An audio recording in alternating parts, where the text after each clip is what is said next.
Saudara-saudara, hari ini saya akan melanjutkan pembahasan tentang buah roh, dan ini macam yang ke-9 yang terakhir sekarang, yaitu penguasaan diri.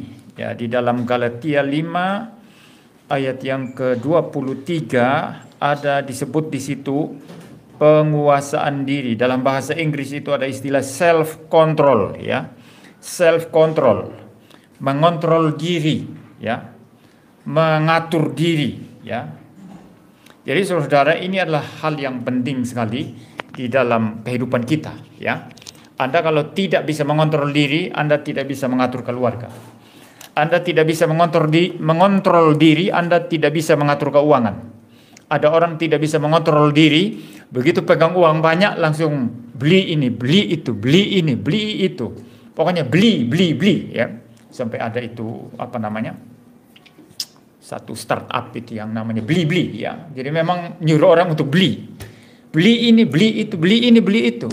Nah, kalau tidak ada penguasaan diri, maka datang kemiskinan nanti, datanglah hutang nanti, karena sudah terbiasa tangannya gatal ini beli.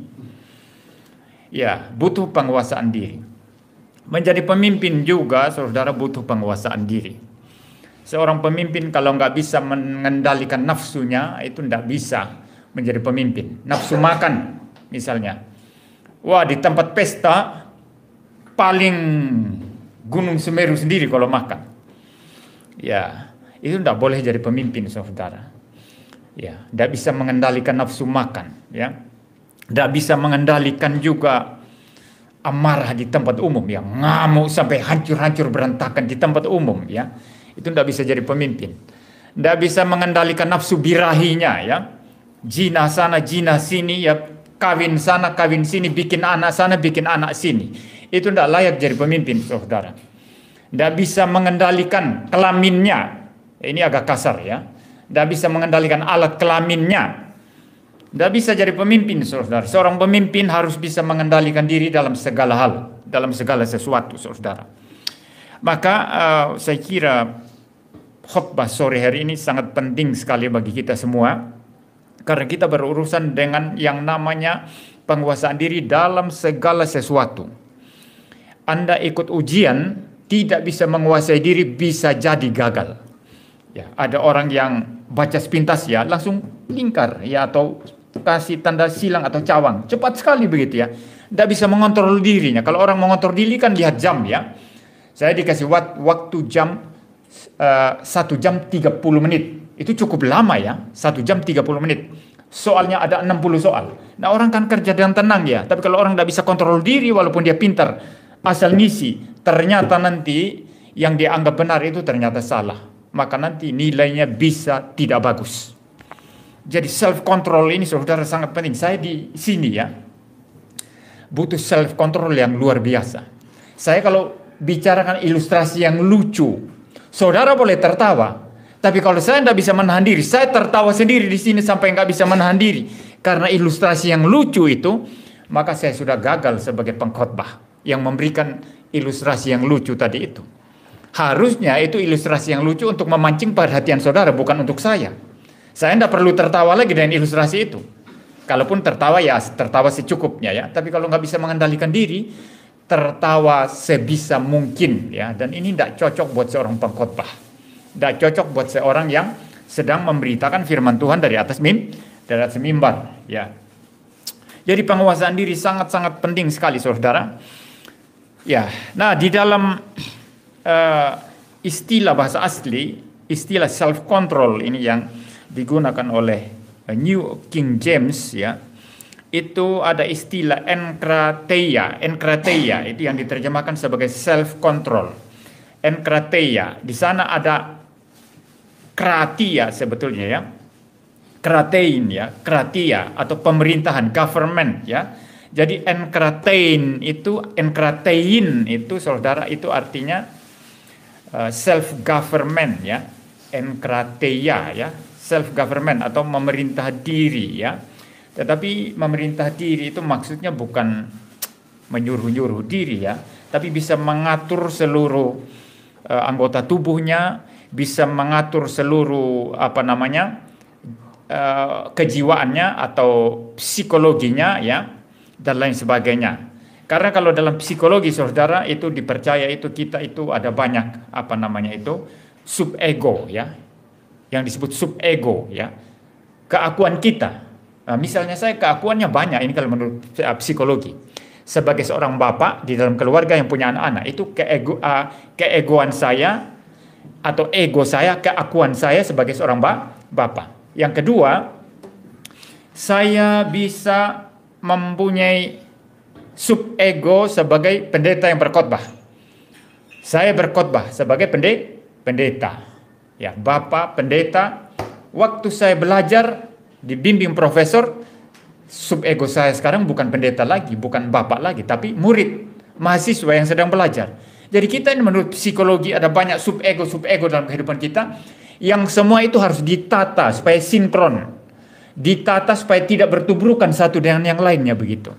Ya, supaya tidak bertubrukan satu dengan yang lainnya. Dan dengan demikian saudara, maka istilah enkrateia ini sebetulnya ya, atau enkratein ini sebetulnya adalah bukan memerintah diri atau menyuruh diri, tapi menata diri ya, mengatur diri agar tidak terjadi disintegritas di dalam jiwa kita. Demikian juga dengan tubuh kita, mampu mengontrol, mampu memerintah anggota tubuh kita.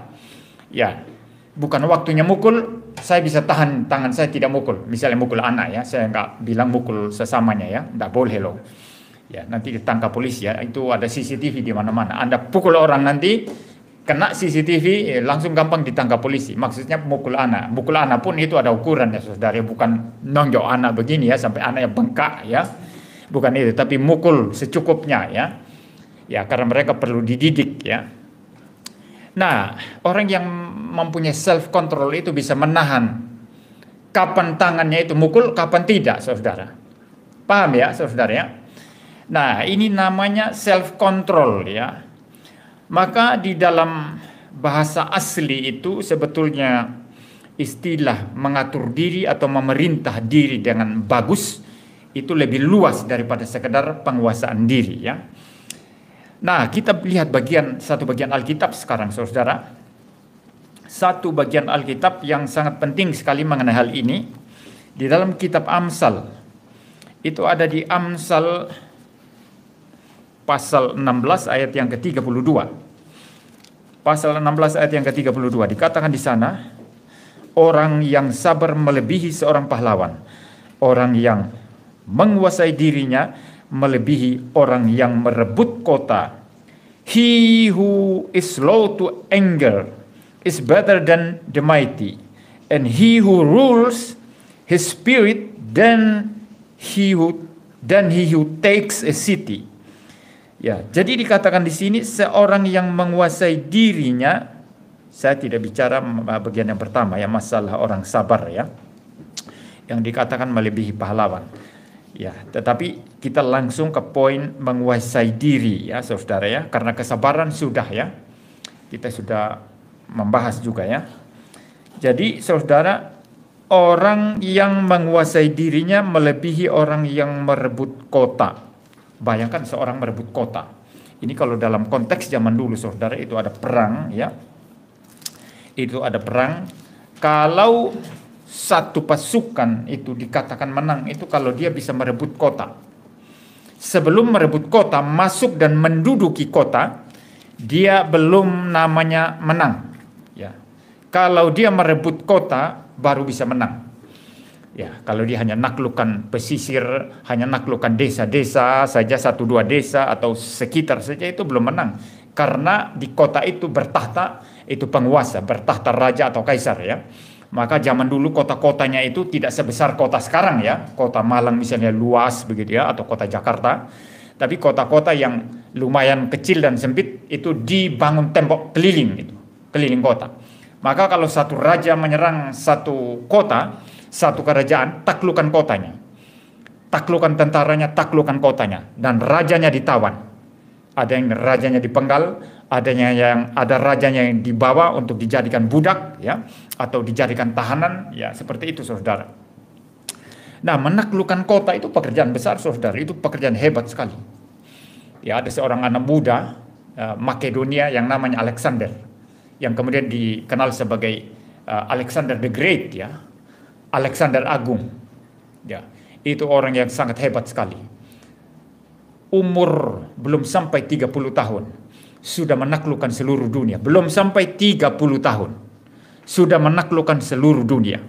Dan dunia waktu itu yang dianggap seluruh dunia, tidak termasuk Cina, ya, itu Afrika bagian utara, Timur Tengah secara keseluruhan, ya, wilayah Israel, Arab, semua itu, lalu kemudian Eropa secara keseluruhan, lalu memanjang sampai ke wilayah timur sampai ke India, ya, Ethiopia di Afrika, India, Eropa, Timur Tengah itu ditaklukkan oleh yang namanya Alexander Agung.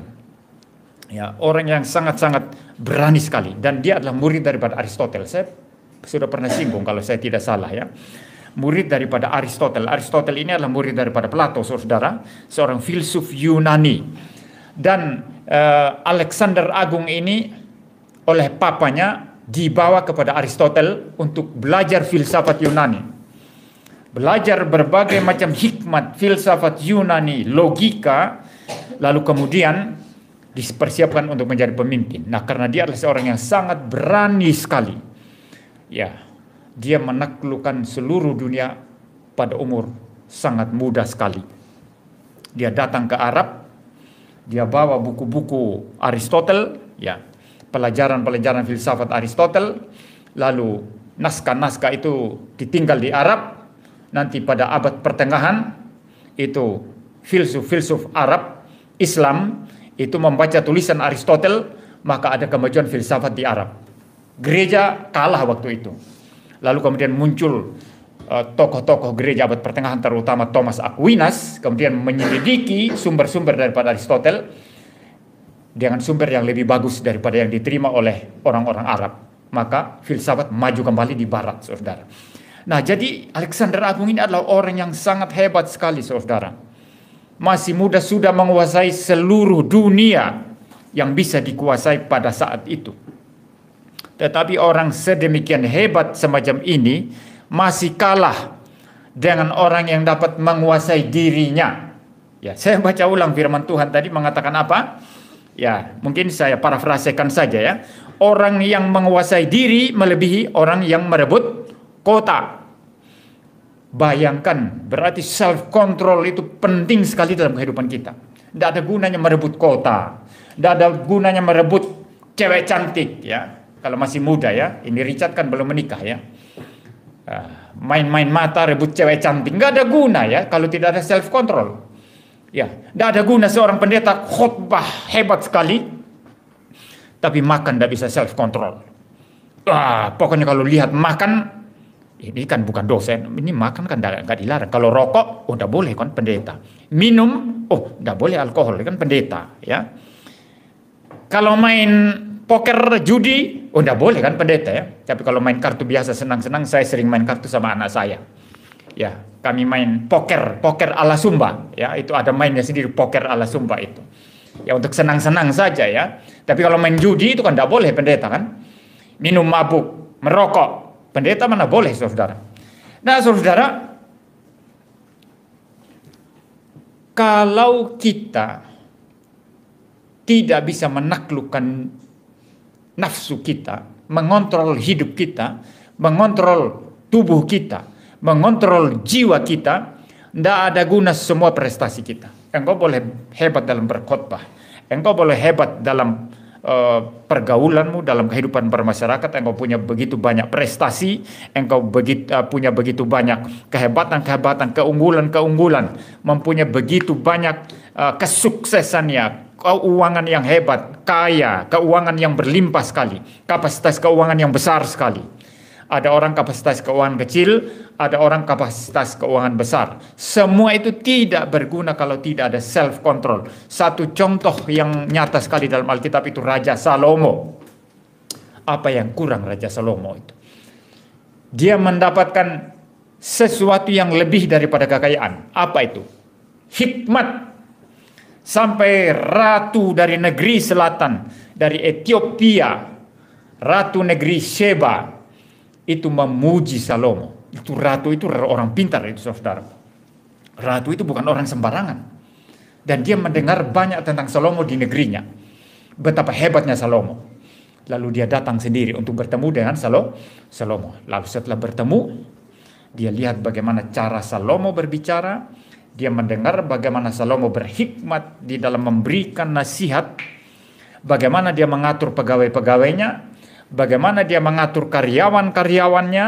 Bagaimana dia mengatur istananya. Semua. Dia menjadi kagum luar biasa dan dia berkata, kalau dulu saya dengar engkau berhikmat, itu kata orang. Tapi apa yang orang cerita kepada saya, belum ada apa-apanya itu. Ketika saya melihat langsung, itu jauh lebih hebat daripada apa yang saya dengar. Berarti Salomo ini hebat sekali saudara. Sangat-sangat hebat, hikmatnya luar biasa. Ketika Tuhan menyuruh dia memilih untuk meminta, maka dia tidak minta kekayaan. Dia meminta hikmat supaya aku bisa memimpin dengan bijaksana. Memimpin umat Tuhan dan bijaksana. Ini permintaan yang sangat bagus. Hikmat, bukan uang, bukan kekayaan, bukan kemuliaan yang dia minta, tapi hikmat saudara. Tapi orang yang sangat berhikmat ini pun ternyata orang yang tidak bisa menguasai kehidupan seksualnya. Bayangkan ada 1000 istri. Ada 700 istri, 300 gundik. Itu bagaimana bisa kawin dan begitu banyak orang ya? Ya, saya tidak tahu itu ya. Tukang kawin luar biasa ini melampaui kaisar-kaisar di Cina saya kira ya. Itu kaisar-kaisar Cina itu tukang kawin juga itu ya. Saya pernah membaca tentang bukan Cina ini. Kalau Cina kaisar-kaisarnya tukang kawin juga itu. Itu dari Mongolia itu, Genghis Khan. Itu Genghis Khan itu saudara, dia menyuruh ada orang pesuruh tertentu, pegawai tertentu yang pergi ke seluruh daerah daripada wilayah kekuasaan Genghis Khan. Genghis Khan ini adalah kakek daripada Kubilai Khan. Kubilai Khan nanti yang berkuasa sekali lalu kemudian kirim tentara ke Jawa, tapi kemudian tentaranya dipukul oleh pasukan Raden Wijaya ya saudara. Nah saudara, Genghis Khan ini kirim pegawai-pegawainya ke seluruh daerah kekuasaan. Dikasih pesan khusus, cari yang paling cantik dari satu daerah. Kalau ada ambil, bawa kepada saya. Dan itu dijadikan istri saudara. Dijadikan istri. Tetapi saya kira dia masih kalah daripada Salomo. Dan kalau Genghis Khan ini saudara, dibawa kepada dia, dia lihat kaki terlalu panjang. Tidak proporsional dengan tubuh bagian atas. Oh no, afkir ini, tidak mau. Jadi dia pilih yang paling cantik. Dia pilih yang paling bagus. Ini raja yang, kaisar yang hanya mau enak saja saudara. Menurut Alkitab, kaisar yang demikian tidak layak memimpin saudara. Seorang pemimpin tidak layak menjadi pemimpin kalau dia tidak bisa menguasai dirinya ya. Orang seperti ini nanti kan jatuh nanti. Tapi sehebat-hebatnya Genghis Khan, Genghis Khan menurut saya, Salomo jauh lebih hebat daripada dia. 1000 istri, bayangkan. Bagaimana bisa melayani 1000 istri? Ini kegilaan saudara. Ya, ini kegilaan. Bahkan dalam konteks tertentu saya berani berkata, ini sakit jiwa ini. Menikah dengan 1000 orang. Apa dihafal namanya semua? Atau itu hanya pelampiasan nafsunya saja? Dia tahu namanya mereka semua 1000 orang itu? Ya mungkin karena dia jenius ya, raja yang berhikmat, mungkin dihafal semua. Tapi itu bagi saya kegilaan saudara. Salomo adalah yang paling gila dalam hal menikah. Dan istri-istrinya yang banyak itulah yang menyelewengkan imannya. Karena banyak di antara mereka adalah orang-orang kafir yang tidak mengenal Allah Yehova dan mengajak mereka untuk menyembah Allah mereka. Dengan demikian jatuhlah Salomo. Maka saya berkata tadi, seorang pemimpin kalau tidak menguasai nafsu birahinya tidak layak jadi pemimpin. Seorang nabi kalau tidak bisa menahan nafsu birahinya tidak bisa layak jadi nabi. Tidak bisa layak jadi rasul. Demikian juga seorang pendeta kalau tidak bisa menahan nafsu birahinya tidak bisa jadi pendeta saudara. Tidak boleh jadi pendeta. Tidak boleh jadi pendeta. Pendeta nanti tukang kawin ya. kawin sana, kawin sini, ya.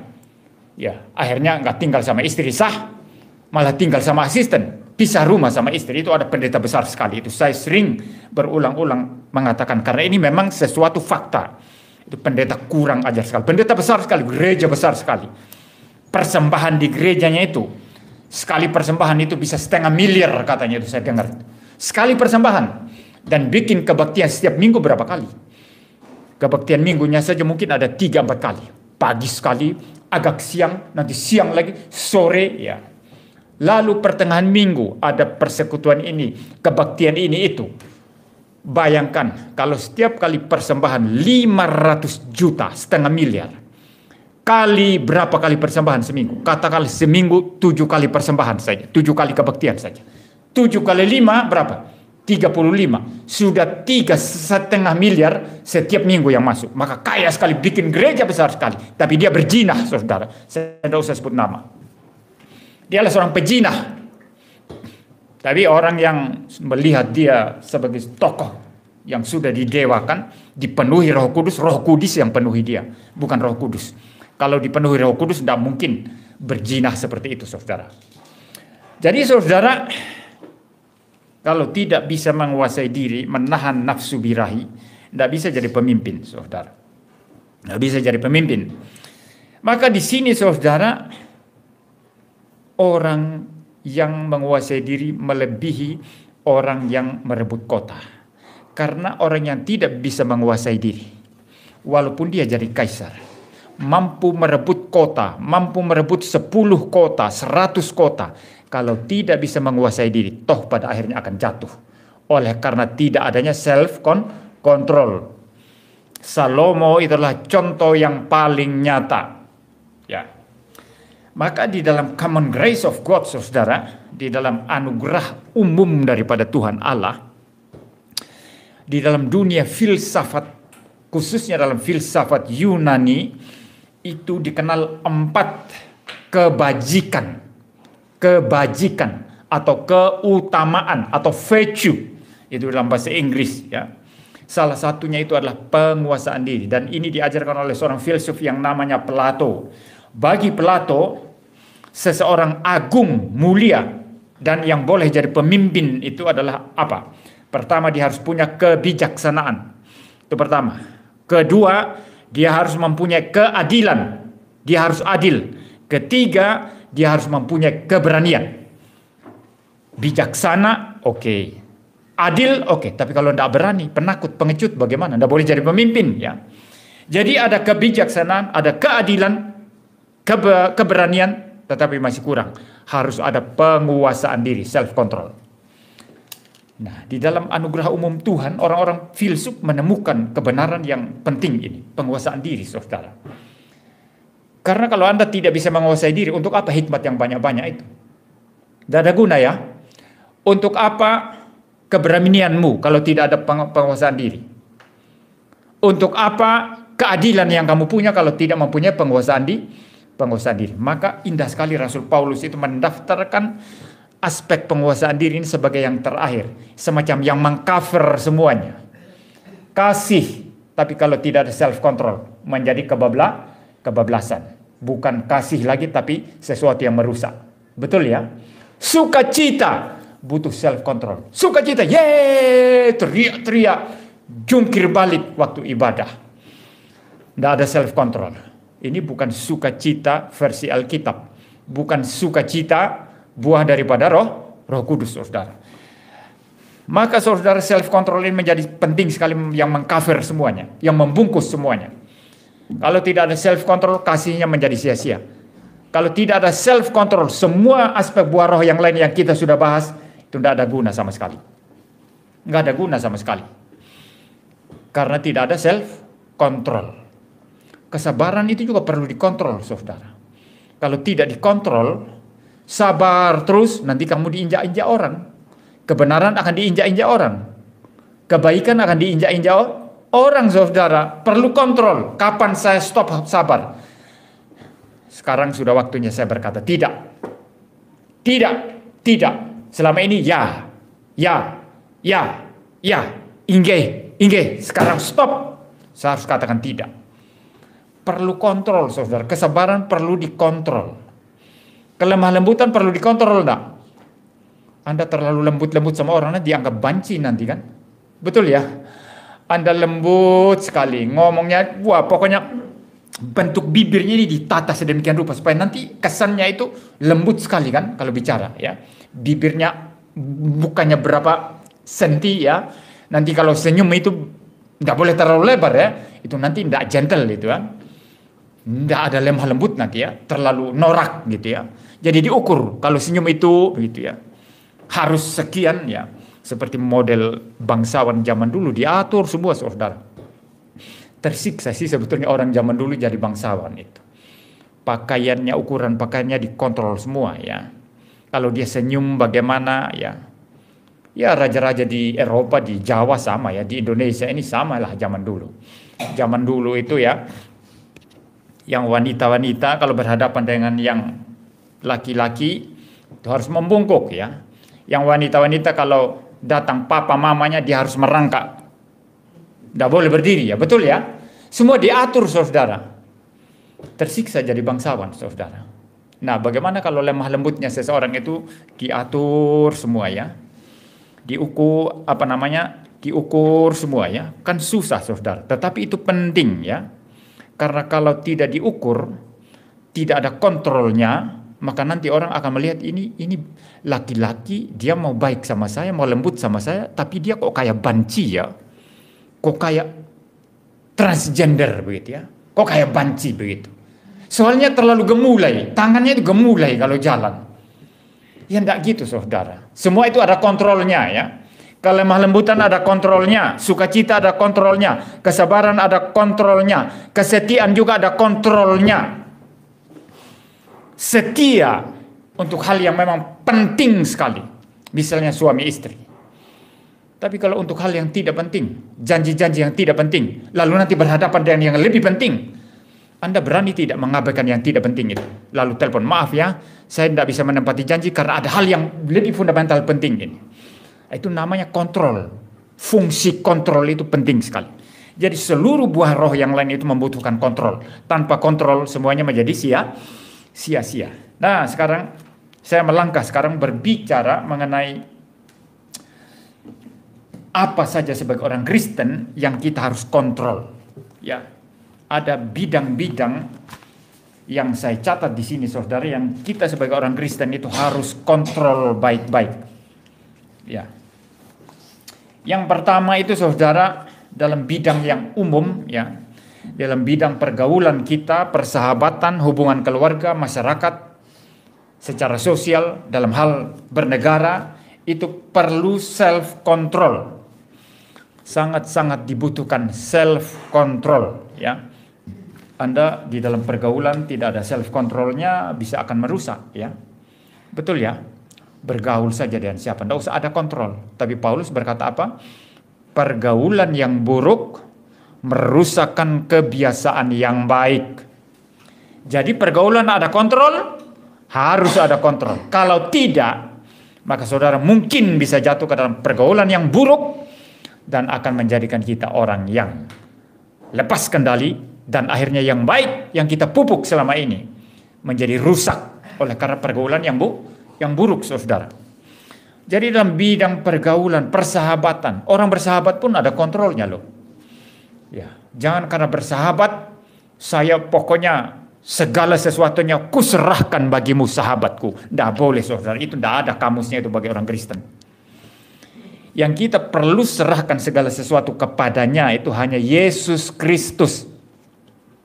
Saudara boleh berkata, Tuhan Yesus, kuserahkan segala sesuatunya kepadamu. Loh semua Pak Pendeta? Ya semua. Pikiranku kuserahkan kepadamu. Ya. Mulutku kuserahkan kepadamu. Suaraku kuserahkan kepadamu. Tenagaku kuserahkan kepadamu. Saudara kalau dengar saya sekarang akhir-akhir ini lebih semangat lagi berkhotbah. Karena saya pikir saya sudah tambah sehat. Saya tidak boleh ukur-ukur lagi saudara. Ya, jadi lebih semangat dari yang dulu-dulu ketika baru sembuh dari sakit jantung. Ya, karena saya pikir suara saya untuk Tuhan. Kenapa harus ditahan-tahan? Pelayanan saya kan untuk Tuhan. Isi kepala saya ini untuk Tuhan. Semuanya untuk Tuhan, saudara. Jadi semua Pak Pendeta, semua. Kalau mengatur keluarga itu untuk Tuhan. Ya untuk Tuhan semua, mengatur anak-anak. Kalau mencuci pakaian, untuk Tuhan. Tidak ada yang bukan untuk Tuhan. Saya potong rambut, ya untuk Tuhan. Maka Anda tidak boleh potong rambut. Di sini gundul, sini gundul. Gimana potongan rambut sekarang? Rambut ada di atas, di sini dikikis semua ya. Setelah dikikis semua baru diukir-ukir gambar apa gitu. Orang Kristen potong rambut untuk Tuhan, saudara. Betul ya? Tubuh ini untuk siapa? Untuk Tuhan. Boleh enggak orang Kristen tato-tato? Nggak bisa Anda tato-tato, saudara. Kecuali mungkin ada keperluan kedokteran apalah begitu secara medis ya, mungkin dibutuhkan, saya tidak tahu ya. Nah, saya pernah menyesal, saudara, waktu muda sekali saya nakal. Saya nggak pergi ke tempat tato benaran ya, enggak. Saya dengar orang-orang Sumba itu di kampung itu katanya, kalau kamu mau tato pakai duri bunga mawar, kata. Lalu ambil jelaga hitam-hitam periuk di dapur gitu ya. Kamu campur dengan air gula atau apalah, saya lupa dulu itu. Lalu kemudian kamu tusuk-tusukkan di dadamu. Nanti masukkan itu jelaga, nanti jadilah. Kamu gambar apa? Jadi. Saya coba gambar-gambar sendiri, saudara. Ternyata jadi nggak bisa hilang sampai sekarang. Saya menyesal. Ada di dada saya ini. Ayo, nakalnya waktu masih muda, saudara. Ya, saya tato sendiri, bukan pergi ke tempat tato. Tapi kalau saya sudah sadar firman Tuhan ini bahwa tubuh saya untuk Tuhan, saya tidak akan mau tato. Karena saya harus puas dengan tubuh yang Tuhan berikan kepada saya. Ini sudah sangat indah, sangat bagus. Kenapa digambar-gambar? Berpakaian untuk Tuhan, Pak Pendeta, untuk Tuhan Yesus. Ya, untuk Tuhan Yesus. Semua untuk Tuhan Yesus, saudara. Kalau saya menikah, untuk Tuhan Yesus. Hubungan suami istri untuk Tuhan Yesus. Punya anak nanti untuk Tuhan Yesus. Mengatur keluarga untuk Tuhan Yesus. Bagaimana dengan kehidupan seksual? Untuk Tuhan Yesus. Semua untuk Tuhan Yesus. Kalau tidak demikian, maka orang nanti berzina begitu gampang. Ya. Selingkuh begitu gampang, saudara. Semua untuk Tuhan Yesus. Jadi tidak ada yang bukan untuk Tuhan Yesus, saudara. Maka dengan demikian, saudara, kita mesti mengontrol diri di dalam segala sesuatu. Ya, saya bilang pertama tadi dalam bidang pergaulan, persahabatan, hubungan keluarga, masyarakat dan negara ya. Lalu kemudian yang kedua, saudara, juga di dalam bidang pacaran ya, pertunangan, pernikahan dan keluarga, dan juga dalam kehidupan seksual. Itu perlu penguasaan diri atau self control. Jangan menjadi laki-laki lihat sedikit wanita cantik sudah jatuh. Ya, seperti Salomo itu ya. Saya tidak tahu Salomo sampai 1000 istri itu mungkin pergi ke sana. Ini kok cantik sekali, matanya indah sekali. Langsung jatuh hati, langsung ngambil jadi istri, saudara. Itu mirip Genghis Khan. Kalau Genghis Khan dia tidak mau susah-susah cari sendiri, saudara. Dia kirim pegawai-pegawai untuk lihat yang cantik, ambil untuk dia. Lalu dia nilai nanti. Juga ada tim penilai. Kalau ada sedikit cacat, dia afkirkan, saudara. Dia pilih yang paling cantik. Ya, saudara, orang-orang semacam ini adalah orang-orang yang tidak mempunyai self-control, saudara. Kalau tidak ada self-control dalam bidang ini, saya kira kita sangat-sangat sulit untuk digunakan Tuhan dalam seluruh bidang pekerjaan kita. Akan ada kendala-kendala yang sangat menyulitkan kita nanti, saudara.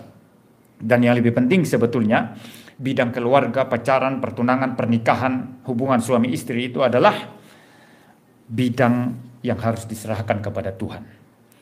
Jadi kita hidup kudus dalam bidang itu bukan hanya karena takut kalau saya rusak di sini nanti Tuhan tidak memberkati saya. Kalau saya rusak di sini saya akan bayar harga nanti ampun sama Tuhan. Saya tidak mau susah Tuhan, lebih baik saya hidup beres. Itu bukan tujuan utama, saudara. Boleh punya spirit seperti itu, tapi utamanya bukan itu. Kenapa harus bersih di situ? Kenapa harus suci di situ? Karena bidang kehidupan semuanya itu adalah untuk kemuliaan Kristus, adalah untuk kemuliaan Tuhan. Ya. Lalu sekarang, saudara, juga penguasaan diri dalam hal studi, pekerjaan dan perencanaan kehidupan kita ke depan seperti apa. Ya, jangan kira orang tua seperti saya tidak mempunyai perencanaan masa depan lagi. Saya kan belum mati, saudara. Selama seseorang belum mati, kalau dia umur sudah tua pun tetap dia mempunyai perencanaan untuk hidup ke depannya seperti apa? Misalnya tahun depan, 2 tahun, ya, seperti apa, saudara. Nah, dalam bidang-bidang ini, saudara, termasuk bidang studi, belajar, ya, pekerjaan, semua itu harus ada self controlnya. Orang yang tidak punya self control sangat berbahaya, saudara, ya. Ada banyak orang studi sebetulnya bukan karena itu yang dia mau, ya, atau itu yang menjadi passion dia. Tahu passion, ya? Apa yang dia senangi, bukan. Tapi karena pingin cepat kerja dapat duit. Wah, ini bahaya, saudara. Apa ini cara orang Kristen studi? Apakah kita studi kemudian dapat kerja dapat uang? Itu tujuan. Padahal untuk kita masing-masing, saudara, Tuhan sudah berikan panggilan sesuai dengan apa yang Tuhan berikan kepada kita masing-masing. Panggilan bekerja. Dan panggilan bekerja kita itu sangat connect, sangat berharmoni, sangat berelasi dengan karunia-karunia yang Tuhan berikan kepada kita. Juga termasuk bakat-bakat alamiah yang Tuhan berikan kepada kita. Seorang anak suara begitu bagus, disuruh belajar main musik, begitu mudah belajar main musik. Ya, sudah jelas anak ini nanti memang sesuai dengan bakatnya, dia akan bekerja sebagai penyanyi dan pemain musik. Tapi karena orang tua, apa itu artis? Gak mau saya. Ya, gak boleh. Main musik berapa sih gajinya itu? Apalagi kalau orang bisnis, ya, suka menilai segala sesuatu dari duit. Ini bahaya sekali. Jadi penyanyi berapa sih gajinya itu? Nanti kalau kamu sudah tidak laku dapat duit dari mana? Gak usah. Kamu sekolah ini saja. Ikut papa atau ikut mama. Nah, ini bukan cara Kristen, saudara. Jadi perlu self control, ya. Perlu diatur, ditata. Ya. Perlu diatur dengan bijaksana, saudara. Perlu self control. Tidak sembarangan kita studi, tidak sembarangan kita bekerja. Ada orang bekerja, kasihan sekali, ya. Puluhan tahun bekerja di satu tempat, tapi dia terpaksa di situ, saudara. Karena tidak ada kerjaan di tempat lain yang sebetulnya cocok dengan jiwa dia. Maka terpaksa bekerja di tempat yang tidak cocok sama dia. Tapi karena terpaksa harus dapat duit, harus makan, harus memberi makan keluarga, maka apa boleh buat? Tidak bisa berhenti dari situ. Kasihan, ya, saudara, ya. Nah, kalau saya pribadi saya kira dulu nasib saya akan berakhir jadi pemain musik, ya. Saya suka musik rock, ya, main gitar, panjangkan rambut, ya. Ya, saya akan membentuk grup band. Mudah-mudahan bisa terkenal dan bisa tampil di hadapan orang banyak. Itu hebat sekali kelihatannya itu. Ya. Jadi saya tidak pernah berpikir bahwa Tuhan memberikan anugerah saya sebagai seorang pengajar. Oh no, tidak ada itu. Bahwa Tuhan memberikan anugerah kepada saya untuk memimpin. Karunia untuk memimpin. Tidak ada dalam pikiran saya. Bahwa Tuhan memberikan anugerah kepada saya atau karunia untuk berkhotbah. Tidak ada, saudara. Setelah jadi hamba Tuhan, baru kelihatan semua itu. Wah, saya menyesal sekali. Kalau dulu saya hanya jadi pemain musik, wah, kasihan sekali hidup saya, ya. Mungkin saya akan rusak-rusakan di sana, kan, saudara. Ya, jadi kalau Tuhan memberikan kita karunia, itu berarti bahwa Tuhan mau kita bekerja di bidang sesuai karunia kita. Orang yang tidak punya bakat mengajar, jangan mengajar. Engkau merusak orang, kan. Ya. Jangan jadi dosen, saudara. Orang yang tidak ada karunia musik, talenta musik, ya, tapi jadi penyanyi, ya ngamen-ngamen di jalan, ya. Orang sakit telinganya mendengar, tapi ya untuk cepat bisa usir kamu, ya sudah, kasih duit, cepat pergi pak, sakit telinga saya. Ya, jadi saudara, karunia-karunia atau talenta-talenta yang Tuhan berikan kepada kita itu akan dipersiapkan untuk kita bekerja nanti. Dan semua itu perlu self control, perlu satu pemerintahan diri atau penataan diri yang sangat tertib dan sangat bijaksana. Lalu self control juga yang tidak kalah pentingnya itu dalam bidang gereja dan pelayanan. Nah, ini yang orang karismatik nggak tahu. Ini yang orang karismatik itu sangat rusak luar biasa. Lompat-lompat, teriak-teriak histeris, nangis-nangis tidak terkendali, jungkir balik di lantai, Keluarkan bahasa yang aneh-aneh, sikir raba, sandalawas. Semua bahasa yang kacau-kacau. Semua tidak terkontrol. Dan dianggap itu pekerjaan Roh Kudus. Roh Kudus yang memberikan buah roh self-control, penguasaan diri. Lah sekarang Roh Kudus yang memberikan buah roh penguasaan diri, dikatakan dia menghendaki semua ini. Tertawalah sebebas-bebasnya. Roh bekerja. Ayo yang berbahasa roh, silakan ayo keluarkan semua. Roh Kudus sedang bekerja. Itu bukan Roh Kudus, roh setan itu yang bekerja, saudara. Bukan Roh Kudus. Kalau Roh Kudus ada self control. Kita memuji Tuhan ada penguasaan diri. Saya berkhotbah ada penguasaan diri. Saya mengajar ada penguasaan diri. Kita berdoa ada penguasaan diri.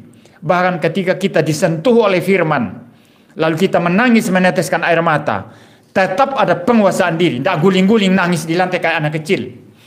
Yang nangis-nangis tidak dikasih es krim atau tidak dikasih permen. Ini kasihan sekali, banyak gereja itu kayak anak kecil ya saudara. Suka guling-guling di lantai, itu apa itu? Kalau anak kecil guling-guling di lantai ya karena tidak dikasih permen, tidak dikasih uang jajan, tidak dituruti kehendaknya guling-guling di lantai saudara. Kalau ada jemaat saudara nggak dituruti kehendak lalu guling-guling di lantai, ini kelainan jiwa ya saudara, guling-guling di lantai, nangis-nangis.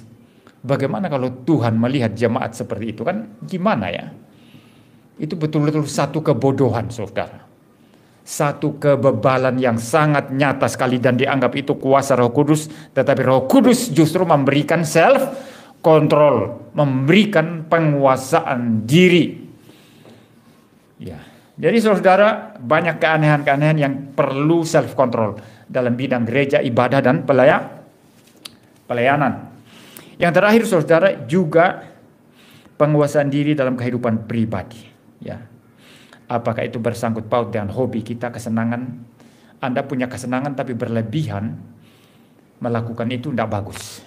Ya. Kalau hobi kita bagus, baik, itu perlu dipupuk saudara. Jangan dibuang ya. Jangan bilang, saya orang reform loh. Saya anti dengan hobi-hobi atau kesenangan-kesenangan. Itu duniawi. Reform tidak boleh itu. Itu bukan reform ternyata. Yang membedakan rohani dan rohana itu bukan reform ya. Saya main fingerstyle. Lagunya Ebit GAD. Din din din din din din di di. Orang bilang, Pak Pendeta itu rohana itu. Itu bukan reform, saudara. Kalau reform itu semua rohani. Anda bermain musik rohani, saudara. Tapi kalau Anda main musik yang rusak-rusak, itu pekerjaan setan. Putar musik ngak-ngingok, pakai pakaian tidak keru-keruan, rock, mini, tinggi sekali, joget-joget, ya, duk dak, joget-joget. Itu pekerjaan setan jelas. Tapi kalau musik-musik yang kita temukan dalam dunia ini, ada keindahan di dalamnya. Dan syair-syairnya secara umum dapat diterima secara manusiawi. Cerita tentang alam, cerita tentang keluarga, cerita tentang jatuh cinta. Loh itu pekerjaan setan, tidak jatuh cinta itu. Itu jatuh cinta pekerjaan setan ya. Tuhan yang memberikan kita kapasitas untuk jatuh cinta saudara. Kapasitas kasih. Ada kapasitas moral untuk menginginkan sesuatu dan mengejar sesuatu. Itu sakral saudara. Tapi karena dunia sudah jatuh ke dalam dosa, banyak di dalam common grace of God menemukan hal-hal yang indah, yang sebetulnya itu bukan dosa. Nah, apa orang Kristen tidak boleh di dalam? Kalau tidak boleh, maka Anda tidak boleh makan sate. Tidak boleh lo makan sate. Kenapa? Makan sate tidak ada di Alkitab kan? Coba tunjukkan kepada saya. Di mana Petrus, Paulus itu bakar sate. Lalu memerintahkan kita, hendaklah kamu makan sate. Ada enggak? Sate itu temuan siapa? Makanan asli dari mana sate itu? Indonesia kan? Saya tidak yakin kalau di Israel dulu zaman Paulus, zaman Tuhan Yesus ada sate. Kalau daging bakar, daging panggang mungkin ada. Tapi kalau sate seperti sekarang dikasih bumbu kacang, itu enak sekali, itu tidak ada itu saudara. Jadi buatan asli di sini. Tidak ada di Alkitab itu. Anda kalau mau rohani benar tidak usah makan sate. Betul ya? Banyak orang goblok sebetulnya saudara di dunia ini. Mereka menghina segala sesuatu saudara. Yang Alkitab tidak hina. Maka saya kalau memainkan musik yang ada di dunia ini, yang dinyanyikan oleh artis di dunia ini, yang itu berbobot dan bagus, apalagi saya mainnya fingerstyle, saudara. Fingerstyle itu ya model klasik kan, bukan buk-bak ngak-ngok musik yang gak karu-karuan kan, yang model orang di lapangan-lapangan itu joget-joget telanjang atau di night club. Tetapi saudara, itu musik yang berbobot. Kenapa saya tidak boleh mainkan? Lalu orang berkata, jangan Pak Pendeta, itu rohana Pak Pendeta. Pak Pendeta harus rohani. Jadi saya pendeta setiap hari harus nyanyi lagu-lagu him ini, saudara ya. Main gitar harus lagu him ini. Kalau berkata-kata pun tidak boleh kata-kata biasa. Ya, harus ada kutipan firman Allahnya. Wah, cilaka besar ya kalau pendeta seperti itu ya. Tiap kali bicara dengan siapa saja ya, harus ada kutipan firman Allahnya, itu baru rohani. Evangelical yang sempit semacam itu loh, menjadi irasional, menjadi tidak masuk akal, saudara. Maka reform itu bagi saya paling indah, mempunyai konsep paling utuh, paling lengkap. Dia tahu ada keindahan-keindahan di dalam dunia ini, keindahan arsitektur, keindahan lukisan, keindahan musik, keindahan seni di dalam dunia ini yang dihasilkan oleh orang-orang berdosa, tetapi itu semua di dalam konteks common grace of God, anugerah umum daripada Tuhan Allah, dan juga wahyu umum, general revelation of God, saudara, wahyu umum Tuhan Allah. Maka menjadi orang reform itu menjadi sangat seimbang dalam hal rohani, sangat rohani dalam kehidupan di dunia ini, tetap rohani karena kita mempunyai pemahaman yang seimbang, saudara. Ya, maka kalau Anda orang reform belum mengerti prinsip ini ya, lalu memberikan kritikan-kritikan yang tidak masuk akal itu, saudara, maka itu menjadi sesuatu yang bagi saya sangat-sangat irasional dan tidak perlu diikuti. Ya, sama sekali tidak perlu diikuti, saudara. Kita tidak anti dan musik yang indah di dalam dunia ini. Boleh Anda mainkan, boleh Anda dengarkan, boleh Anda nikmati. Ya, karena itu adalah hasil daripada orang-orang yang mempunyai anugerah umum daripada Tuhan Allah, dan juga mempunyai wahyu umum daripada Tuhan Allah, sehingga mereka bisa mengkompos ya, bisa menyusun musik begitu indah, begitu bagus, bisa melukis begitu bagus, bisa membangun arsitektur begitu bagus. Nah, orang-orang kayak gini, saudara, yang membeda-bedakan itu mestinya menurut saya, kalau dia bangun rumah itu tukangnya itu siapa? Orang Islam apa Kristen? Kalau mau rohani harus Kristen loh. Ya, kalau ikut pemikiran bodoh itu ya, kuli-kulinya mana? Orang mana? Islam apa Kristen? Atau Hindu? Harus pakai Kristen dong, supaya rohani kan? Betul ya? Belanja di toko harus di toko Paso ya. Karena orang Kristen, nggak boleh di toko orang yang Konghucu atau toko orang Islam, toko bangunan orang Islam, nggak boleh. Itu bukan rohani, itu sudah rohana. Ini kan konyol sekali, saudara. Nanti beli daging di pasar, saudara. Ini daging ayam, kambing, sapi, yang potong siapa? Orang Islam. Kalau orang Islam kan mesti bismillah. Orang Kristen nggak boleh makan itu. Dia ternyata makan kan? Makan kan? Anda beli daging di pasar, semua dipotong orang Islam itu. Kalau nggak dipotong orang Islam nggak mau beli nanti, betul ya? Lah Anda teliti semua nggak itu dipotong orang Islam loh. Apakah itu nggak rohani kalau Anda makan itu? Jadi konyol sekali ya. Jadi saya mainkan EBIT GAD pakai fingerstyle. Pak Pendeta harus rohani. Jangan rohani, ini konyol sekali dan itu kebodohan. Maka reform ini paling indah, paling seimbang, paling bagus ya. Teologi yang paling hebat, paling bagus, paling indah. Dan saya berbahagia menjadi orang reform. Tidak sekedar menjadi Kristen, tetapi Kristen yang mempunyai inti pemahaman teologi yang sangat penting di dalam kekristenan, saudara. Ya, jadi saya kembali, saudara, kita harus mengontrol diri dalam hal kesenangan, juga dalam hal makan minum, ya, secara pribadi, dalam segala hal, saudara, termasuk ketika kita bergumul, ya. Jangan kalau Anda punya pergumulan berat, lalu menjadi tidak terkendali. Ya. Saya berjuang terus seumur hidup. Kalau posisi lapar gampang marah. Ini pencobaan yang berat buat saya. Ya, kalau saya lapar gampang marah itu. Dan saya harus belajar untuk menata diri, saudara. Dalam kehidupan pribadi kita pun, saudara, kita butuh mengontrol diri, kesenangan, hobi kita, kebiasaan kita sehari-hari, kita perlu kontrol, perlu diperintah, diatur, ya, perlu menjadikan yang disintegritas itu menjadi integritas, ya, berintegritas begitu. Nah, ini yang menjadi poin-poin daripada penguasaan diri. Biarlah kita menjadi orang Kristen yang bisa menguasai diri dalam segala sesuatu. Ya, terutama dalam bidang-bidang kelemahan kita apa, maka disitulah pertempuran paling keras dari kita untuk menguasai diri. Ya, di bidang apa yang kita lemah, disitulah sebetulnya setan paling banyak ikut campur dan menjatuhkan kita. Orang kalau tidak tertarik dengan kekayaan, setan cobai dia dengan kekayaan atau uang, enggak pengaruh apa-apa, saudara. Tapi setan akan cari kelemahannya apa. Nah, di poin inilah sebetulnya penguasaan diri sangat dibutuhkan oleh kita. Bagaimana kita melawan setan, melawan dosa, mengontrol diri, dan menjadikan hidup kita beres di hadapan Tuhan. Dan Tuhan pasti sangat-sangat dipuaskan, disenangkan, dan dipermuliakan. Mari kita berdoa. Bapa di surga, terima kasih Tuhan untuk firman-Mu pada sore hari ini. Biarlah kami menjadi orang Kristen yang bisa mengontrol diri. Seluruh bidang kehidupan kami boleh kontrol.